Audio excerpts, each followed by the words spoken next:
स्वागत है आपका हमारे चैनल स्टडी हेडलाइंस पर। आइए बात करते हैं आज की महत्वपूर्ण खबरों पर।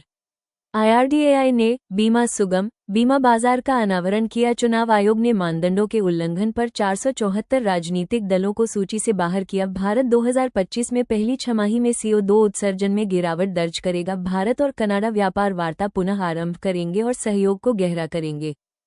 बात करते हैं आज की पहली खबर पर। IRDAI ने बीमा सुगम बीमा बाजार का अनावरण किया।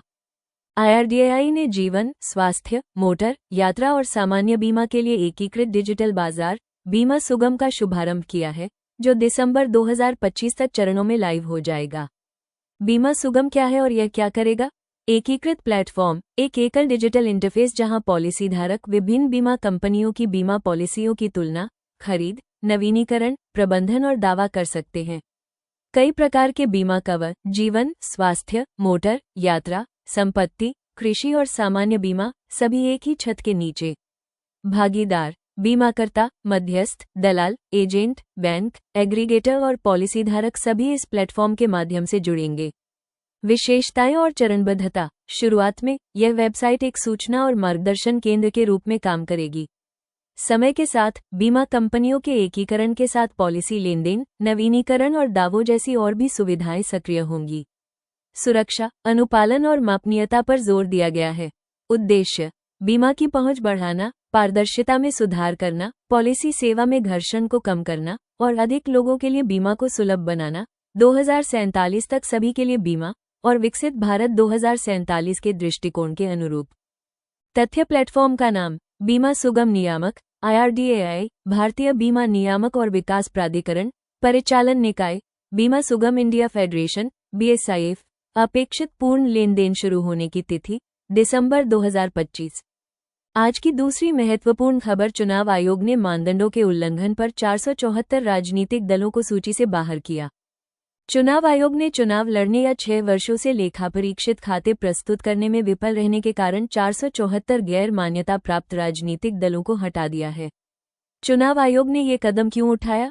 चुनाव आयोग का निर्णय सूची से बाहर की गई पार्टियों द्वारा किए गए 2 प्रमुख उल्लंघनों से उपजा है।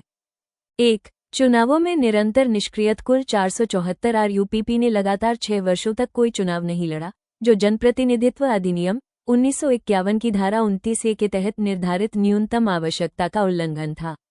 ये प्रावधान यह अनिवार्य करता है कि पार्टियों को अपनी पंजीकरण स्थिति बनाए रखने के लिए 6 साल की अवधि के भीतर चुनावों में भाग लेना होगा। 2. लेखापरीक्षित वित्तीय रिपोर्ट प्रस्तुत करने में विफलता। इसके अतिरिक्त चुनाव आयोग ने 23 राज्यों और केंद्र शासित प्रदेशों में 359 और दलों की पहचान की है जो पिछले 3 वित्तीय वर्षों के अपने वार्षिक लेखापरीक्षित खाते जमा करने में विफल रहे हैं। यह एक महत्वपूर्ण पारदर्शिता उपाय है, क्योंकि ये रिकॉर्ड सुनिश्चित करते हैं कि राजनीतिक धन और व्यय जवाबदेह और चुनावी नैतिकता के अनुरूप रहें। निष्क्रिय पार्टियों को सूची से हटाने के लाभ। गैर राजनीतिक उद्देश्यों जैसे धन शोधन या कर चोरी के लिए राजनीतिक पार्टी पंजीकरण के दुरुपयोग को कम करता है। सक्रिय राजनीतिक संगठनों की प्रभावी निगरानी सुनिश्चित करता है। केवल वास्तविक रूप से सक्रिय दलों को ही रिकॉर्ड में रखकर चुनावों की विश्वसनीयता को बढ़ाया जाता है। कानूनी ढांचा। धारा 29A जनप्रतिनिधित्व अधिनियम 1951। जनप्रतिनिधित्व अधिनियम 1951 की धारा 29A के तहत प्रत्येक राजनीतिक दल को चुनाव आयोग के साथ पंजीकृत होना चाहिए। लेखापरीक्षित वार्षिक खाते प्रस्तुत करें। चुनाव व्यय रिपोर्ट उपलब्ध कराएं। नियमित अंतराल पर चुनाव लड़ें।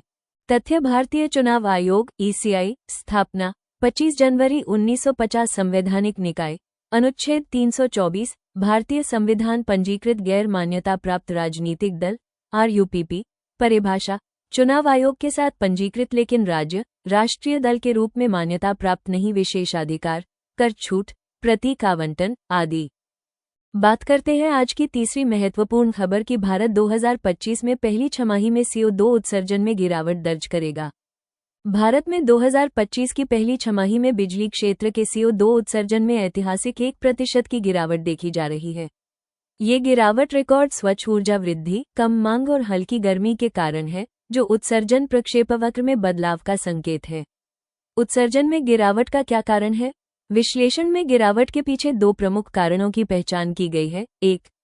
स्वच्छ ऊर्जा में संरचनात्मक विकास। भारत ने 2025 की पहली छमाही में 25.1 गीगावाट स्वच्छ ऊर्जा क्षमता जोड़ी है, जो पिछले वर्ष की तुलना में 70% की वृद्धि है। इन परिवर्धनों में सौर, पवन, जल विद्युत और परमाणु ऊर्जा संयंत्र शामिल थे। परिणामस्वरूप बिजली उत्पादन में समग्र वृद्धि के बावजूद जीवाश्म ईंधन आधारित उत्पादन में 29 टेरावाट घंटे की गिरावट आई। 2. बिजली की मांग में कमी। हल्की गर्मी और मानसून पूर्व अच्छी वर्षा के कारण एयर कंडीशनिंग का उपयोग काफी कम हो गया, जो आमतौर पर अधिकतम बिजली मांग में 10% तक का योगदान देता है। इससे कोयले की खपत कम हो गई, विशेषकर उच्च मांग वाले समय में। भारत का उत्सर्जन प्रोफाइल, संदर्भ और लक्ष्य। भारत वर्तमान में चीन और अमेरिका के बाद विश्व में तीसरा सबसे बड़ा CO2 उत्सर्जक है। ऐतिहासिक रूप से आर्थिक विकास के साथ इसके उत्सर्जन में लगातार वृद्धि हुई है। सरकार ने 2030 तक 500 गीगावाट गैर जीवाश्म ईंधन क्षमता का राष्ट्रीय लक्ष्य निर्धारित किया है। 2025 के मध्य तक 252 गीगावाट क्षमता पहले ही प्राप्त कर ली गई है। अतिरिक्त 230 गीगावाट की परियोजना पाइपलाइन में है, जिससे 2030 से पहले कुल क्षमता 482 गीगावाट तक पहुंच जाएगी। तथ्य उत्सर्जन में गिरावट। बिजली क्षेत्र में CO2 उत्सर्जन में 1% की गिरावट, H1 2025 बनाम H1 2024। मुख्य कारण स्वच्छ ऊर्जा वृद्धि जोड़ हल्की गर्मी। स्वच्छ ऊर्जा में वृद्धि, H1 2025 25.1 गीगावाट। कुल गैर जीवाश्म क्षमता प्राप्ति 252 गीगावाट 2025 तक। राष्ट्रीय लक्ष्य 2030 तक 500 गीगावाट। बात करते हैं आज की आखिरी खबर की। भारत और कनाडा व्यापार वार्ता पुनः आरंभ करेंगे और सहयोग को गहरा करेंगे। तनावपूर्ण संबंधों को स्थिर करने के प्रयासों के बीच एक महत्वपूर्ण कूटनीतिक बैठक के बाद भारत और कनाडा व्यापार, रक्षा, ऊर्जा और महत्वपूर्ण खनिजों पर द्विपक्षीय वार्ता को पुनर्जीवित करने पर सहमत हुए। सहमति के क्षेत्र। वार्ता में क्या क्या शामिल है? विदेश मंत्रालय MEA के अनुसार दोनों देश निम्नलिखित क्षेत्रों में वार्ता पुनः शुरू करेंगे। व्यापार और अर्थव्यवस्था। रुकी हुई व्यापार वार्ता पुनः आरंभ करें। उन्नत बाजार पहुंच और टैरिफ छूट का अन्वेषण करें। मिशनों और वाणिज्य दूतावासों में विनियामक और क्षमता संबंधी मुद्दों का समाधान करना। रक्षा और सुरक्षा। रक्षा सहयोग वार्ता को पुनः स्थापित करना। कानून प्रवर्तन और राष्ट्रीय सुरक्षा सहयोग में भागीदारी बढ़ाना। प्रौद्योगिकी हस्तांतरण और प्रशिक्षण आदान प्रदान के अवसरों का अन्वेषण करें। महत्वपूर्ण खनिज और ऊर्जा। लिथियम, कोबाल्ट और दुर्लभ मृदाओं के लिए आपूर्ति श्रृंखलाओं पर सहयोग को मजबूत करना। असैन्य परमाणु ऊर्जा कार्यक्रमों पर सहयोग करें। हरित ऊर्जा समाधानों में संयुक्त अनुसंधान। अन्य रणनीतिक क्षेत्र। अंतरिक्ष अन्वेषण और उपग्रह प्रौद्योगिकी साझेदारी। विज्ञान और प्रौद्योगिकी विनिमय कार्यक्रम। कृषि नवाचार और टिकाऊ कृषि साझेदारियां। ये क्यों महत्वपूर्ण है? विश्वास और संबंधों का पुनर्निर्माण। हाल के वर्षों में भारत कनाडा संबंधों में उथल पुथल रही है, लेकिन अब दोनों पक्ष संस्थागत तंत्रों के माध्यम से विश्वास बहाली के लिए आपसी इच्छाशक्ति का संकेत दे रहे हैं। अधिकारियों ने अपनी प्रतिबद्धता पर जोर दिया। लोकतांत्रिक मूल्य, कानून का शासन, संप्रभुता और क्षेत्रीय अखंडता का सम्मान। धन्यवाद।